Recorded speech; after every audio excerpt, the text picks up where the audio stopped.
No justice. No peace. No justice. No peace. No justice. No peace. No justice. No peace. No justice. No peace. Let me hear you scream. No peace.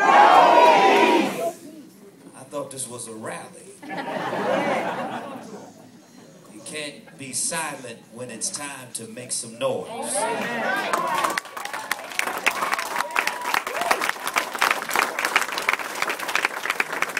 It is time for our voices to be heard. My name is Reverend David Bullock. I pastor a church in Highland Park, Michigan, Greater St. Matthew Baptist Church. I also serve as the state director for Rainbow Push Coalition in Michigan.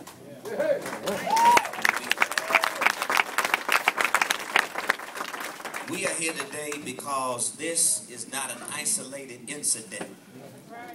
The sickness that is trying to strangle democracy in Michigan is not just prevalent in Benton Harbor, but it has been known and discovered in Pontiac, Michigan, Ecorse, Michigan, Highland Park, Michigan. We've seen it in the school system, Detroit public school system. This idea that you can somehow have one man rule, or one woman rule, or one corporate rule, and that's going to be the silver bullet that solves all of our problems. And what we have to do today is we're coming together today as a family to say this is not just a Michigan problem, but this is a national agenda to break the back of democracy. You know, democracy works because the people are the third lane. We are the third rail.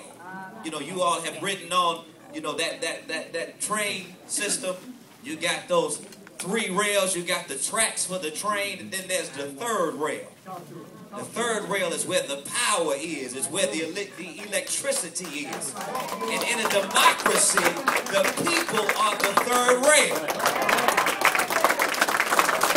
What they're trying to do in this country, they're trying to challenge the Voting Rights Act. We've marched too long. We bled too much. We fought too hard so that everybody could have a voice. We cannot stand by and be silent because it is time to stand up and say our voices have to be heard. Our voices must be heard.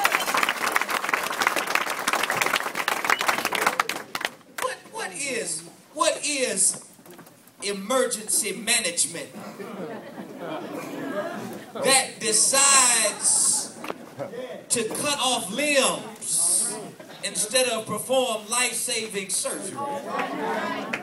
We do not need axe murderers.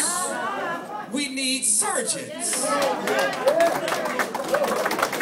We do not need people who are in the junk industry, who like to scrap in junk cars. We need trained mechanics. You do know there's a difference, right? If you're in the scrap industry, you want to just scrap the metal. If you're a mechanic, you want to get the car working so it can ride back down the road. So what is this idea of emergency management that does not come with solutions, but comes cutting? You do not cut your way to growth.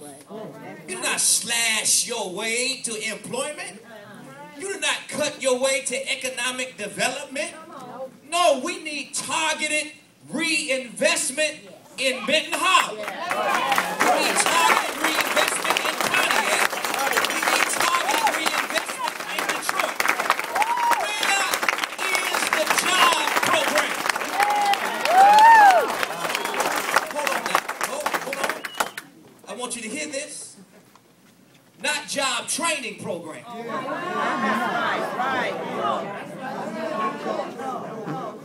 The job program.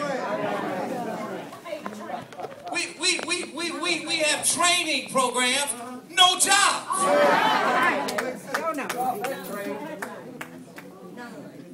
We are shipping our manufacturing base overseas.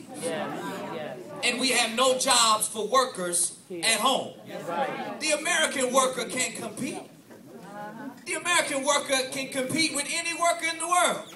When we play in the Olympics, we win our share of gold medals and bronze medals and silver medals. Why? Because we all have to run the same distance. The rules are clear. The goals are public. We know what we need to do to win. But when we build bridges and our trade policy builds walls, then there is no fair playing field. We are exporting jobs, but we are importing content, and we are undermining our own workers.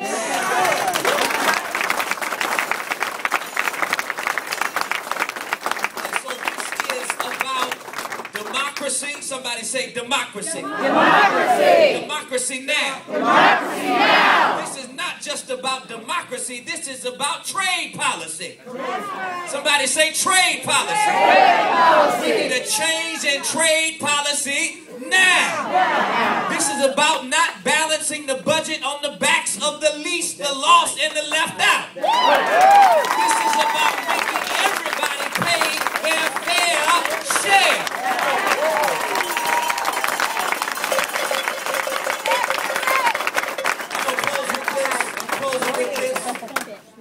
Thank you, Reverend McAfee. Thank you, Reverend Pinckney. All of our rainbow allies, all of the stakeholders, all of the preachers and pastors and activists and leaders who we stand with today. We stand together. That's right. I close with this. You know, chickens love to talk about commitment. And chickens love to preach sermons about commitment to hogs.